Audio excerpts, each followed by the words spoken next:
And what we're trying to do is I want to talk about the challenges that are emerging because of the virus. But it's not hashkafik per se. It's not about emunah. It's not about any of that. What it is that being home is a challenge to the wife.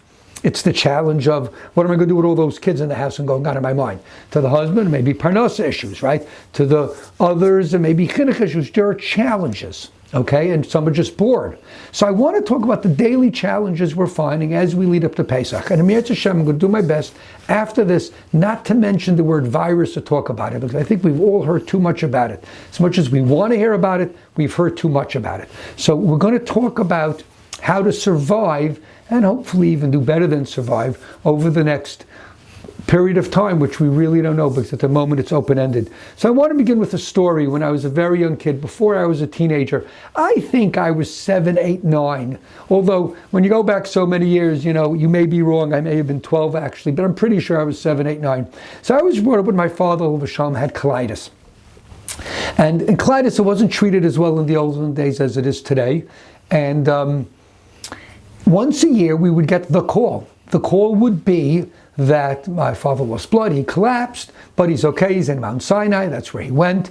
And in that call, it was always, often he would fall apart in the wrong place. Once on the train platform, which obviously could be scary. So this was one part of my life. Now I want to give another part. Another part was I used to read the Reader's Digest every month, and it was really clean then. It got clean again, I think. And it was talking about anticipating crisis. It was interesting. And what it was saying is as follows, is that, well, some people may believe that those that imagine things going wrong are doomsdayers or doomsayers, but it's not necessarily so. There is an advantage to anticipate crisis. The advantage is that when it happens, right? When it happens, or even before it happens, you have a certain amount of closure. Then when it takes place, you're already accustomed to it. And I'll tell you why this is important. The Gemara says, for instance, Ein simcha kataris hasfeikus. There is no greater pleasure than having closure. Now, the Gemara doesn't say there's no greater pleasure than having closure when the closure is good. There's just no greater pleasure than having closure, even if it's not good. And that is, our mind comes to these and says, okay, here's my problem. Now that I know I have this problem, let me begin to problem solve it. And therefore, I knew my father was ill. I knew anything could happen. And I was prepared for it. It's interesting because he lived many years later. Years later, I was 27, 28. He was young then, 67, and I just got the call. Because his heart slowed down and stopped over minutes. It wasn't even a heart attack. And it just happened. And when I did it, I said, oh, I knew I'd get the call. It does not mean I was less sad or anything, but it made a difference. And it's a lesson I learned when my son passed away about 10 years ago. And here's what I learned about the way we react to challenges. That what we have is if somebody's in extreme sadness, that's somewhat manageable, not pleasant, manageable. And everybody will be different as well, but it's somewhat manageable. But then, if we combine it with anger, it becomes less manageable. So instead of having a single emotion, I've got two negative emotions, and each one exponentially fuels the other. So if one on a 1 to 10 is an 8, and the other one's an 8, I don't have 16. I've got 32. Okay, it exponentially grows. And then there's a third emotion. That's called indignant disbelief. I can't understand how this happens. This is not fair. This is not supposed to happen. Why did it happen to me? As if these things don't happen. That's 3 emotions. So 8 and 8 and 8 should be 24, but I don't have 24. Now I've got whatever it may be. So it's hard in advance to figure out how not to be extremely sad. The anger, which is the hashkafic issues, we could do in advance. As well as the disbelief part, we could certainly do in advance.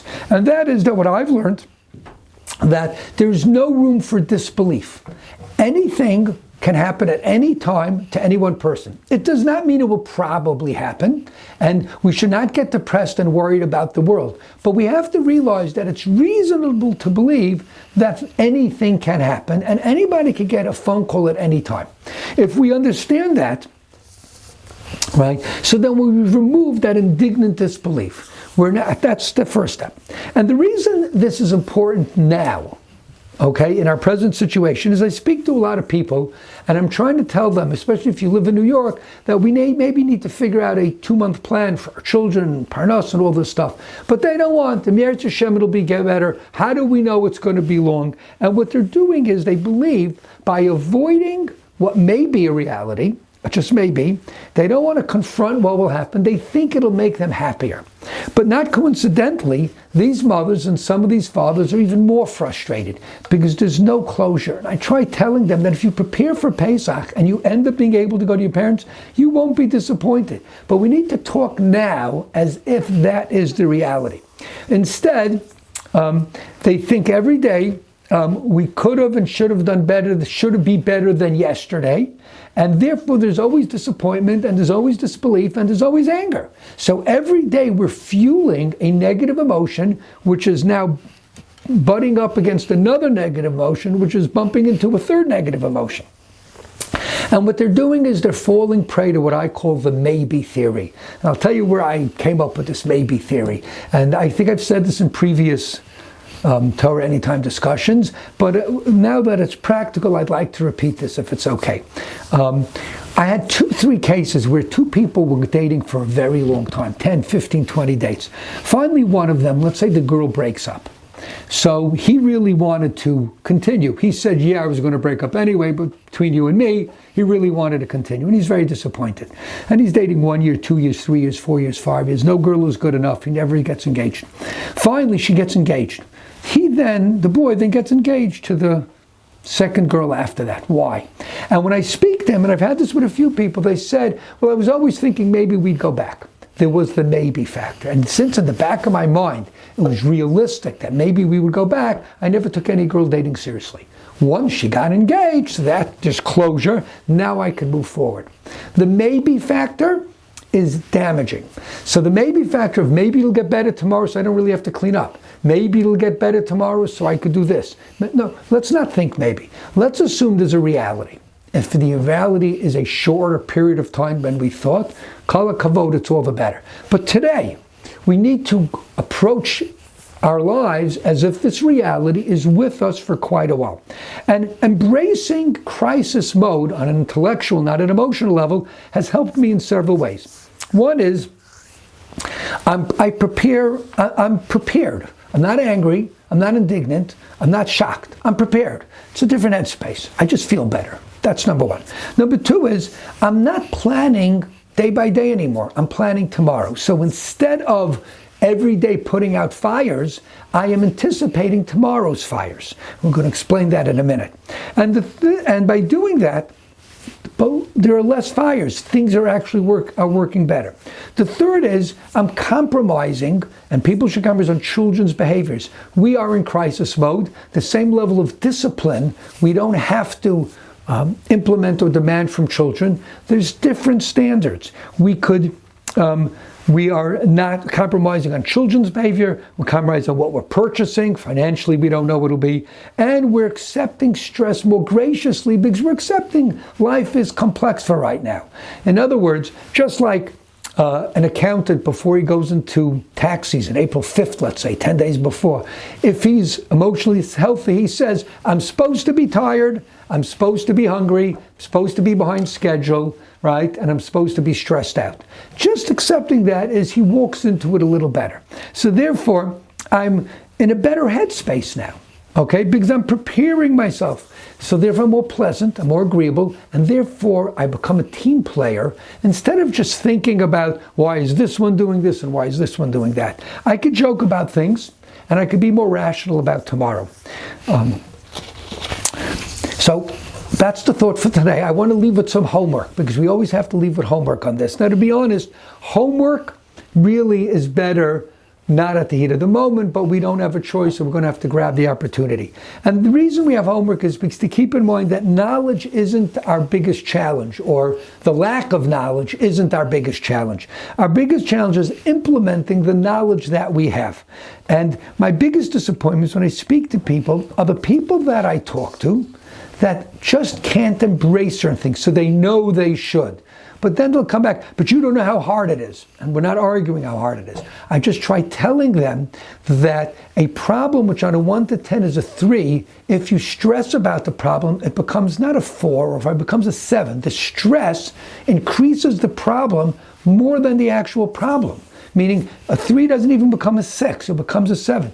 So I try telling them, just handle it calmly, and you'll still have a problem, but now what you've got is a manageable problem.